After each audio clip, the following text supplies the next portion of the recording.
Mumbai police भरतीला विचारलेले प्रश्न. पहिला प्रश्न तुमच्या समोर आहे. पहिल्या प्रश्नात सांगितले, एका दुकानदाराने 120 रुपयाची एक वस्तू 150 रुपयाला विकली तर त्याला शेकडा नफा किती होईल? आता या उदाहरणात 120 ही वस्तूची खरेदी किंमत आहे. तर 150 रुपये वस्तूची विक्री किंमत आहे. तर लक्षात ठेवा, ज्यावेळी आपल्याला शेकडा नफा आणि शेकडा तोटा विचारला जातो, त्यावेळेस खरेदी किंमत आणि विक्री किंमत यांच्यातला आपल्याला फरक घ्यायचा असतो आणि छेदात आपल्याला खरेदी किंमत लिहावी लागते आणि शेकडा विचारल्यामुळं गुणिले आपल्याला 100 करायचं. तर आता आपल्या लक्षात येईल की 150 वजा 120 भागिले खरेदी किंमत होती 120 गुणिले 100. आता अंशाला जर बघितलं तर 150 मधनं 120 वजा केले तर 30 फरक मिळाला. छेदात 120 गुणिले 100. हा झिरो या झिरो साठी कॅन्सल झाला. याचा अर्धा भाग घेतला तर तो 6 येईल आणि याचा अर्धा भाग 5 येईल. 6 एक्के 6, 6 पंचे 30. फक्त गुणाकारात आपल्याकडे संख्या राहिली 5 गुणिले 5 म्हणजेच 25%. आता आपल्याला बघायचं आहे नफा आहे का तोटा आहे. तर लक्षात ठेवा, त्यानं वस्तू खरेदी करताना 120 रुपयाला म्हणजे कमी किमतीला खरेदी केली आणि विकताना 150 रुपयाला विकली, म्हणजेच त्यानं 30 रुपयाचं प्रॉफिट मिळवलं. याचा अर्थ टक्केवारीत सुद्धा आपल्याला काय होणार आहे? नफा होणार आहे. म्हणजेच त्याला 25% काय होईल? नफा होईल. आता नफा का झाला? खरेदी किंमत कमी आणि विक्री किंमत जास्त असेल तर नफा होतो. खरेदी किंमत जास्त आहे आणि विक्री किंमत कमी आहे तर लक्षात ठेवा तोटा होतो. म्हणून त्याला 25%चा काय झाला? नफा झाला. दुसरा प्रश्न होता, तेलाच्या 10 लिटर डब्याची किंमत 1000 रुपये आहे. त्यावर 25% तेल फुकट मिळाले तर प्रति लिटर तेलाची किंमत किती रुपये असेल? आता लक्षात घ्या की दुकानात गेल्यानंतर 10 लिटर तेल मागितलं आणि हे 10 लिटर तेल घेतल्यानंतर या 10 लिटर तेलावरती तुम्हाला 25% तेल काय मिळालं? फुकट मिळालं. 10 लिटरवर 25% तेल फुकट म्हणजे नेमकं किती लिटर फुकट मिळालं हे पहिल्यांदा आपण शोधूया. बघा, 25 एक्के 25, 25 चोक 100, बे दुनी 4, बे पंचे 10 म्हणजेच 5 भागिले 2 याचा अर्थ 5 चा अर्धा भाग असणार आहे 2.5. तुम्हाला 2.5 लिटर तेल काय मिळालं? फुकट मिळालं. 2.5 लिटर तेल फुकट मिळाले. मग आता लक्षात ठेवा, 2.5 लिटर तेल तुम्हाला काय मिळालं? फुकट मिळालं. तुम्ही तेल किती आणायला गेला होता? तर 10 लिटर तेल आणायला गेला होता, बरोबर? आणि तुम्हाला त्या 10 लिटरवर 25% फुकट मिळालं. ते किती मिळालं? 2.5 लिटर. आणि असं टोटल तेल किती आणायचं होतं आपल्याला? तर ते आणायचं होतं 10 लिटर. ठीक आहे. आता 10 लिटर तेल आणण्यासाठी आपल्याला किती रुपये खर्चावे लागले? तर ते 1000 रुपये. मग 1000 भागिले 10 अधिक 2.5 म्हणजेच 12.5 यानं जर आपण भागलं तर आपल्याला प्रति लिटर तेल किती रुपयाला मिळालं हे इथं समजून येईल. आता लक्षात घ्या, 1000 आता छेदात एक शून्य असेल म्हणजे सॉरी पॉइंट असेल तर अंशाला एक काय करायचं? शून्य वाढवायचा. छेदात राहिले 125. 25 पाचा 125, 25 चोक 100, पुढचे 2 झिरो. 5 एक्के 5, 5 पुढचा 0. म्हणजेच प्रति लिटर तेल त्याला किती रुपयाने मिळालं? 80 रुपये प्रति लिटरने मिळालं. जर त्याला 2.5 लिटर फुकट दिलं नसतं तर ते तेल त्याला कुठंतरी 100 रुपयाला पडलं असतं. पण वरती त्याला 25% काय मिळालं? तेल जास्त मिळालं म्हणजे 2.5 लिटर एक्स्ट्रा मिळालं. मग 2.5 लिटर एक्स्ट्रा मिळाल्यामुळं त्याला ते तेल किती रुपयाने मिळालं? 80 रुपयाला लिटर याप्रमाणे त्याला ते तेल मिळालं. बघा, सरळ सोपं काय? 10 लिटर तेलावर 25% फुकट, तर 25% म्हणजे किती? तर आपल्याला कळालं 2.5 लिटर तेल फुकट मिळालं. म्हणून 1000 रुपयाला आपण 10 आणि वरती फुकट मिळालेलं 2.5 असं टोटल 12.5 लिटर तेल मिळालं. 1000 ला 12.5 लिटरनं जर भागलं तर आपल्याला 80 रुपये प्रति काय मिळालं? लिटर तेल मिळालं. त्यानंतरचा प्रश्न होता, तिसऱ्या क्रमांकाच्या प्रश्नात सांगितलंय, एका वस्तूची किंमत 5000 रुपये आहे. जर त्या वस्तूवर 12% सूट मिळाली तर त्या वस्तूची किंमत काय होईल? बघा, एका वस्तूची मूळ किंमत किती रुपये आहे? तर वस्तूची मूळ किंमत 5,000 आहे आणि वस्तूची मूळ किंमत किती टक्केवर असते, तर नेहमी लक्षात ठेवायचं 100% वर वस्तूची मूळ किंमत असते 5,000 किंवा खरेदी किंमत. आता सांगितलंय 12% सूट. आता सूट नेहमी 100 वजा करा, म्हणजेच 100 वजा 12. ठीक आहे, तर त्या वस्तूची किंमत किती रुपये आपल्याला मिळून जाईल. सरळ सोपं गणित आहे. 100% वर 5,000, तर 100 वजा 12 म्हणजे 88% वरती किती. आता तिरकस गुणाकार करा. किंमत मानली x, तर 5,000च्या तिरकस येतील 88 आणि भागिले किती होतील 100. 100चे 2 झिरो, 5,000च्या 2 झिरोला कॅन्सल झाले, तर शिल्लक राहिलं 50 गुणिले 88. आता गुणाकार करताना सगळ्यात पहिल्यांदा झिरो मांडा. 45, बाकी ठेवले 4. 45, 40 आणि 4 44. म्हणजेच त्या वस्तूची किंमत किती होती 4,400 रुपये.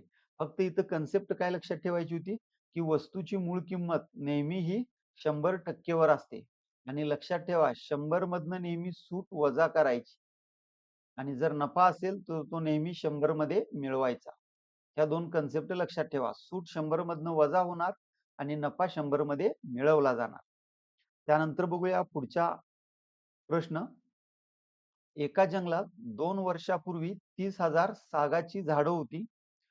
वृक्षतोडीमुळे दरवर्षी -6% घट झाली, तर आज जंगलातील झाडांची संख्या किती असेल. हा प्रश्न जो आहे तो आपण सरळ व्याजाचं जी रास शोधतो त्याच पद्धतीने आपल्याला सोडवायला पाहिजे. आता झाडांची संख्या किती होती, तर 30,000 झाडांची संख्या होती. ठीक, त्यानंतर 2 वर्षापूर्वी शेकडा 6 झाडं काय झाली ती घटली. आता झाडं घटली म्हटल्यानंतर बघा आपल्याला काय करावं लागेल, 100 वजा 6 करावं लागेल आणि छेद लिहावं लागेल 100. असं 2 वर्षापूर्वी विचारले म्हणून आपल्याला 2 वेळा 100 मधनं 6 वजा करावे लागतील. झाडं वाढली असती तर आपल्याला ते अधिक करावं लागलं असतं. आता कॅल्क्युलेशन करा. 30,000 गुणिले 94 भागिले 100 गुणिले 94 भागिले 100. आता या 100चे 2 झिरो, या 100चे 2 झिरो, या 30,000 मधल्या 4 झिरोला कॅन्सल झाले. फक्त शिल्लक राहिलं 3 गुणिले 94 गुणिले 94. आता ज्या विद्यार्थ्यांना गुणाकार समजत नाही आडवा, तिने डायरेक्ट काय करा 94 गुणिले 94 लिहून घ्या. सगळ्यात पहिल्यांदा 4 न गुणा, 4 चोक 16, बाकी ठेवला 1. 4 नवे 36, 36 आणि 1 37. आता 9 न गुणण्यापूर्वी इथल्या 0. 9 चोक 36, बाकी ठेवले 4. 9 9 81, 81 आणि 4 बेरीज जोडली 85. बेरीज जोडा 6. 7 आणि 6 13, बाकी राहिला 1. 6 आणि 3 9 आणि पुढचे उरलेले 8. गुणाकारात 3 गुणिले 8,936. आता आपल्याला 3 न गुणायचं आहे, तर 3 न गुणताना एकक स्थानचा अंक होता 6. 3 संग 18, बाकी ठेवला 1. 3 त्रिक 9 आणि हातच्या 1 10, परत राहिला 1. 3 नव्वे 27 आणि हातच्या 1 28, परत हातच्या राहिले 2. 3 8 24, 24 आणि 2 26. 26,808 ही असणार आहे आजच्या झाडांची संख्या. 2 वर्षापूर्वी 30,000 झाडं होती. प्रत्येक वर्षी 6 न घट झाली, त्यामुळे 30,000च्या ऐवजी संख्या कमी झाली आणि ती संख्या कमी मिळाली आपल्याला 26,808. तर फॉर्म्युला हा लक्षात ठेवा. जर इथं तुम्हाला घट सांगितलंय तर 100 वजा 6, वाढ झाली तर 100 अधिक 6 करायचं. बघूया पुढचा प्रश्न. एकाच किमतीस 2 शेळ्या विकताना रामला जर पहिल्या शेळीवर 10% नफा झाला आणि दुसऱ्या शेळीवर 10% तोटा झाला, तर शेकडा नफा किंवा तोटा किती. आता आपल्याला इथं वस्तूची किंमत विचारलेली नाही, आपल्याला विचारलाय शेकडा नफा किंवा तोटा. अशा वेळेस काय करायचं, 10% नफा आहे तर नफा नेहमी लक्षात ठेवा 100त मिळवायचा असतो आणि जो तोटा आहे तो नेहमी 100तनं काय करायचा असतो, वजा करायचा असतो. ठीक, मग आता लक्षात घ्या 100 अधिक 10 किती होतील हो, तर डायरेक्ट लिहितो 110 आणि 100 वजा 10 किती होतील 90. याला इथे एक घर पॉइंट द्या, याला इथे एक घर पॉइंट द्या. ठीक, आता तुमच्याकडे काय येईल? 11 गुणिले 9, ठीक? आणि वजा यातनं करायचे 100. 11 9 99 वजा 100. आता फरक जो येईल तो वजा 1 येईल, म्हणजे या व्यवहारात 1 काय झाला हो? तोटा झाला. येते लक्षात? नफा असेल तर 100त मिळवा, तोटा असेल तर 100तनं वजा करा. 100 अधिक 10 110 आणि 100 वजा 10 90 आणि एक एक घर काय करायचं? डावीकडे दशांश तळ द्यायचं. गुणाकारात संख्या किती आली?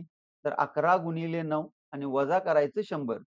जर इथं वजाबाकी मायनस आली तर ह्या व्यवहारात तोटा होतो. इथं जर प्लस आली तर या व्यवहारात नफा होतो. त्यानंतरचा बघूया पुढचा प्रश्न. 1000 रुपये रकमेवर 10% दराने 2 वर्षाचे चक्रवाढ व्याज काय असेल? आता लक्षात घ्या, चक्रवाढ व्याज एकसं मानलं तर मुद्दल आहे 1000 गुणिले 10% दर. 10% दर आहे तो 100त मिळवा, किती होईल? 110. पहिल्या वर्षी दर 110, दुसऱ्या वर्षी पण दर होईल 110 आणि चक्रवाढ व्याज विचारल्यास मुद्दल त्यातनं वजा करा. मग आता कॅल्क्युलेशन करा. एक्स बरोबर हा झिरो, हा झिरो, या झिरो साठी कॅन्सल, 2 झिरो, या झिरोला कॅन्सल. गुणाकार राहिला 10 गुणिले 11चा वर्ग 121 वजा 1000.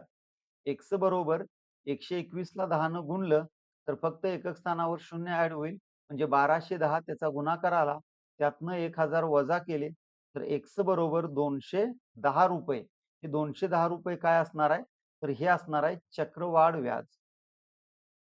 आता हे मी फॉर्म्युल्यानुसार सोडवलं. त्याला शॉर्टकट पद्धत देखील आहे सोडवायची. ठीक आहे. शॉर्टकट मध्ये काय करणार तुम्ही?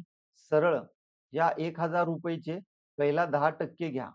असे जर 10% आपण घेतले तर आपल्याला पहिल्या वर्षाचं व्याज मिळेल 100 रुपये आणि दुसऱ्या वर्षाचं पण सरळ व्याज मिळेल 100.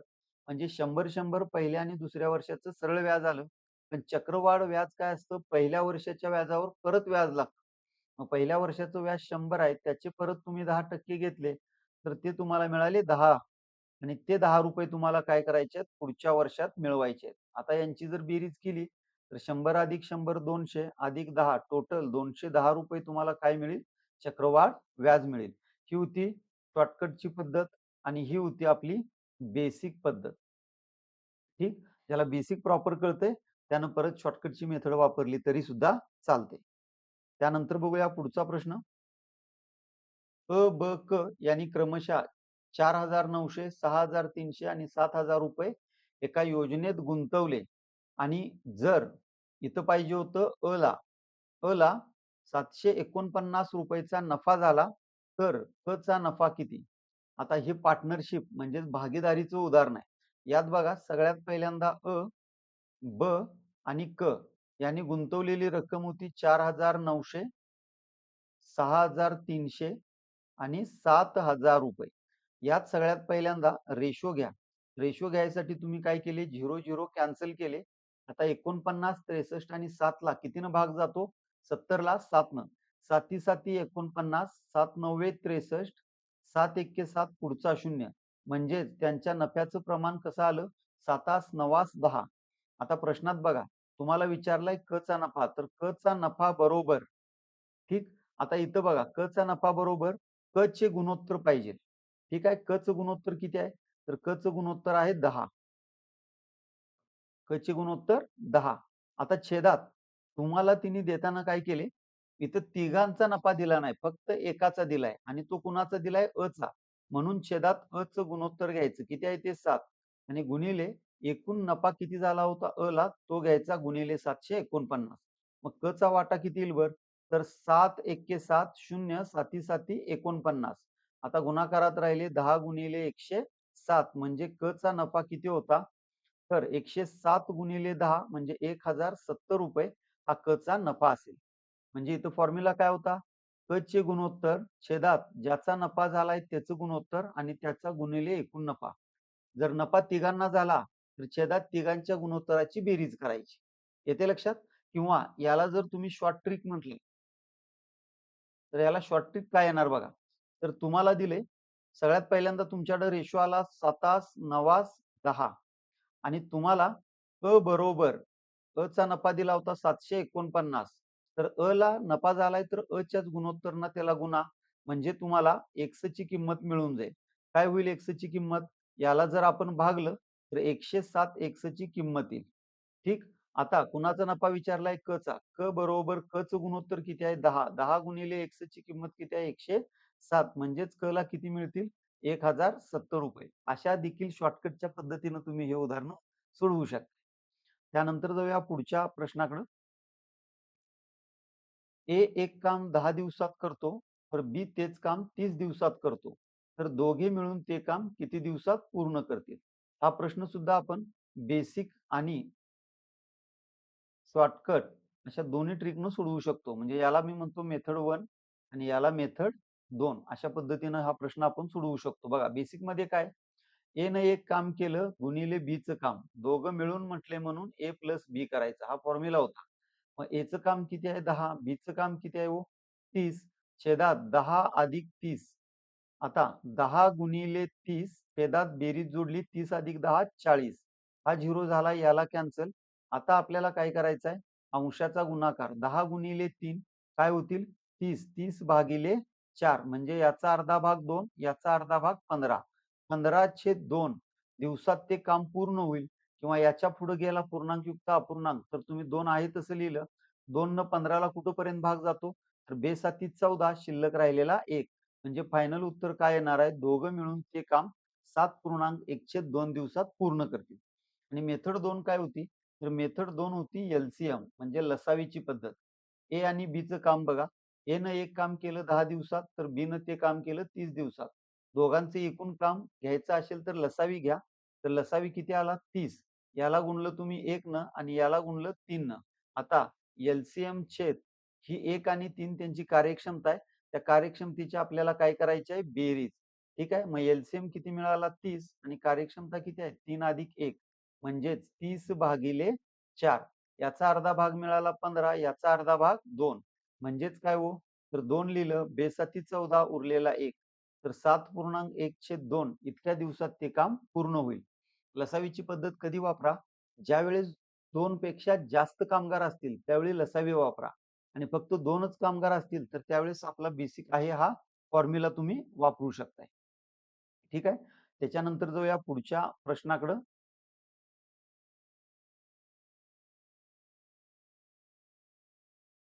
पुढच्या प्रश्नात सांगितलंय 6 कामगारांनी 30 टेबल बनवण्यासाठी 15 दिवस लागतात. तर 8 कामगारांना 40 टेबल बनवण्यासाठी किती दिवस लागतील? आता काम सेमच आहे म्हणून 6 कामगार 15 दिवसात आउटपुट काय देतात? 30 टेबल. लक्षात ठेवा. ठीक आहे. छेद आता परत किती कामगार लावलेत त्याच कामाला? 8 कामगार एक्स दिवसात 40 टेबल बनवतात.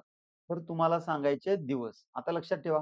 हे 40 इकडे छेदात आहे. ती इकडे येऊन काय होईल? गुणिले आणि 30 अंशाला गुणिले ते छेदाला येतील भागिले. म्हणून तुम्ही लिहिलं 6 गुणिले 15 त्याला गुणिले होतील 40 आणि छेदात काय येईल? 8 गुणिले 30 आणि एक्स इथं लिहिला बरोबरसाठी. आता या झिरोला हा झिरो झाला कॅन्सल. 3 एक्के 3 3 पाची 15 4 एक्के 4 4 दुनी 8 बे एक्के बे बे त्रिक 6 शिल्लक राहिले 3 गुणिले 5 बरोबर दिवस. तर 3 पाची 15 तर ते 60 टेबल बनवायला सॉरी 40 टेबल बनवायला किती दिवस लागतील? 15 दिवस लागतील. येते लक्षात? हे मजूर हे होते दिवस आणि हे होतं आउटपुट म्हणजे जे काम तिने पूर्ण केले ते बरोबरच्या पुढे घ्यायचं. त्यानंतर बघूया पुढचा प्रश्न. 15 मजुरांना एक काम करण्यासाठी 10 तास लागतात. तर 50 मजुरांना तेच काम करण्यासाठी किती तास लागतील? आता मजुरांची संख्या होती 15 गुणिले तास. ठीक आहे. तेच काम म्हटलं म्हणून बरोबर 50 मजुरांना किती तास लागतील? तास मानले एक्स. आता 15 गुणिले 10 हे 50 इकडे गुणिले आहे ते इकडे डावीकडे येऊन झालं भागिले बरोबर एक्स. 0 0 झाला कॅन्सल. 5 एक्के 5 5 त्रिक 15 म्हणजेच किती तास लागतील? 3 तासात ते काम पूर्ण होईल.